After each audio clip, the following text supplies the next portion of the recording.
Hi friends, আপনারা কেমন আছেন? আশা করি ভালো আছেন। দেখুন, প্রফিটেবল ট্রেডার কে না হতে চায়? সবাই চায় যে আমি টাকা তৈরির মেশিনে তৈরি হব, ঠিক আছে, আমি টাকা ছাপাবো, এরকম ধরনের সবার চিন্তাধারা। ঠিক আছে, অ্যাকচুয়ালি ব্যাংকে আমরা টাকা রাখলে 10 বছর 11 বছরে ডবল হয়। ঠিক আছে, তো 5%, 6%, 7% আমরা ইন্টারেস্ট পাই। সেখানে আমরা ট্রেডিং করে যদি 30%, 40%, 50% পাই বছরে, সেটাও যথেষ্ট নয় মানুষের কাছে। ঠিক আছে, এটাই সবচেয়ে বড় ফল্ট আমাদের। আমরা চাই 200%, 400%, 1000% এরকম চাই বছর। সেটা কখনোই সম্ভব নয়। তো তাহলে আমাদেরকে লটারির মতন করতে হবে, লটারিতে লাগাতে হবে টাকা। ঠিক আছে, পেলাম পেলাম, না পেলাম না পেলাম, এরকম ব্যাপার। মানে লটারি খেলার মতো বা জুয়ো খেলার মতন ব্যাপার হয়ে যাবে। তো প্রফিটেবল ট্রেডারের রিয়েলিটিটা কি? অ্যাকচুয়ালি কারা প্রফিটেবল ট্রেডার? প্রফিটেবল ট্রেডার তারাই যারা ডিসিপ্লিন মেনটেন করে। আজকে আমি কিছু তথ্য দেবো প্রফিটেবল ট্রেডার হওয়ার জন্য। ঠিক আছে, তো ভিডিওর সঙ্গে থাকুন, দেখুন। যারা নতুন আছেন চ্যানেলটা সাবস্ক্রাইব করুন। ঠিক আছে, এরকম ইম্পর্ট্যান্ট ভিডিও পাওয়ার জন্য। ওকে, তো শুরু করছি।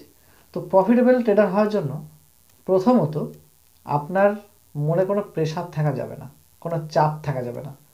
এরকম চাপ যে আমাকে আজকে ট্রেডিং করে যে টাকা ইনকাম করব সেটা আমাকে ইলেকট্রিক বিল দিতে হবে, আমাকে সংসার চালাতে হবে, আমাকে এখানে টাকা আজকে দরকার আছে, আজকে আমাকে ইনকাম করতেই হবে ট্রেডিং করে। এরকম ধরনের যদি একটা প্রেশার থাকে, আপনি কখনো প্রফিটেবল ট্রেডার হতে পারবেন না। মাইন্ডে কোনো প্রেশার থাকা যাবে না।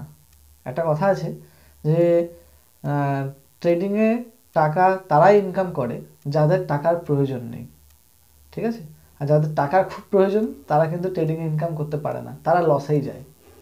তো এটা কারণ হচ্ছে, এটা তো সাইকোলজি ম্যাটার কিন্তু এটা। হ্যাঁ, সাইকোলজিটা সবচেয়ে বড় ভ্যারি করে ট্রেডিংয়ের ক্ষেত্রে। ঠিক আছে, কারণ আমাদের মাইন্ডে যখন প্রেশার থাকবে না, আমরা কিন্তু ডিসিশান ঠিক নিতে পারবো না, আমরা ডিসিশান নিতে ভুল করব। এবং এই ডিসিশন ভুলের কারণে কিন্তু আমরা লসের মুখ দেখব, মানে আমরা ডিসিপ্লিন মেনটেন করবো না অ্যাকচুয়ালি। ঠিক আছে, কারণ আমাদের মধ্যে তো প্রেশার আছে যে না, আজকে আমাকে ইনকাম করতেই হবে, আদারওয়াইজ না হলে মানে আমার আজকে কারেন্টের বিল দিতে হবে বা আমার আজকে এই জিনিসটা আনতে হবে, সেই একটা প্রেশার আছে আমার মাইন্ডে। তো যার কারণে কিন্তু আমরা লসের মুখোমুখি হই। সেজন্য ট্রেডিং করার জন্য আমাদেরকে যেটা আমার ইনকাম, সেই ইনকামের 5% থেকে খুব বেশি হলে 10% আমাকে ট্রেডিং অ্যাকাউন্টে রেখে ট্রেডিং করতে হবে। তাহলে কী হবে, আমার কোনো প্রেশার থাকবে না যে না 5%-এ আমার যে লসটা হবে সেটা আমার কাছে কিন্তু অতটা হার্ট করবে না আমাকে অ্যাকচুয়ালি। ঠিক আছে, আমাকে অতটা কষ্ট দেবে না, কারণ আমার যে ইনকাম সেই ইনকামের 5%, এবং 5% যদি ট্রেডিং করি আমার কত লস হবে। ঠিক আছে, তো মাইন্ডে কোনো প্রেশার নেই, যার জন্য আমরা কিন্তু প্রফিট করব। তো এটা হচ্ছে মেন। আর রিস্ক ম্যানেজমেন্ট অবশ্যই দরকার। আমি যে পার্সেন্টেজে আমি প্রফিটটা করব, ঠিক আছে, লসও কিন্তু সেরকম পার্সেন্টেজে নিতে হবে। আমাদের রেশিওটা কীরকম হতে হবে? সাপোজ আমি যদি 500 টাকা লস করি, ঠিক আছে, তাহলে আমাকে প্রফিট করতে হবে 1000 টাকা, 1:2 রেশিও, এরকম ধরনের। 3 হতে পারে, কখনো কখনো হয়ে যায়। ঠিক আছে, কিন্তু রিস্ক ম্যানেজমেন্টটা অবশ্যই দরকার।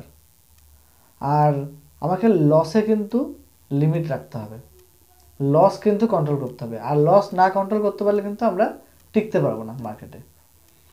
কারণ আমার কাছে যদি ক্যাপিটাল না থাকে, ক্যাপিটাল সব লস করে শেষ করে দিই, তাহলে আর ট্রেডিং করবো কীভাবে? তাই না, আমাদের মাইন্ডটা দুর্বল হয়ে যাবে এবং ট্রেডিং করার যে সাইকোলজিটা সেটা কিন্তু নষ্ট হয়ে যাবে। তো যার জন্য রিস্ক ম্যানেজমেন্টটা করতে হবে। ঠিক আছে, সঠিক রিস্ক ম্যানেজমেন্ট থাকলে, সঠিক স্টপ লস যদি মাইন্ডে থাকে যে না আমি এত লসে আমি বেরোবো, তাহলে কেউ আটকাতে পারবে না প্রফিটেবল ট্রেডার হওয়ার জন্য। ঠিক আছে, তো এই জিনিসগুলো যদি মনে থাকে না, এই মাথায় প্রেশার না নিয়ে ট্রেডিং করা এবং লসটাকে মেনটেন করা সবচেয়ে বড় কথা, তাহলে কেউ আটকাতে পারবে না আমাকে প্রফিটেবল ট্রেডার হতে। ঠিক আছে, আশা করছি ভিডিওটা ভালো লেগেছে। ভালো লাগলে অবশ্যই লাইক, কমেন্ট এবং শেয়ার করবেন।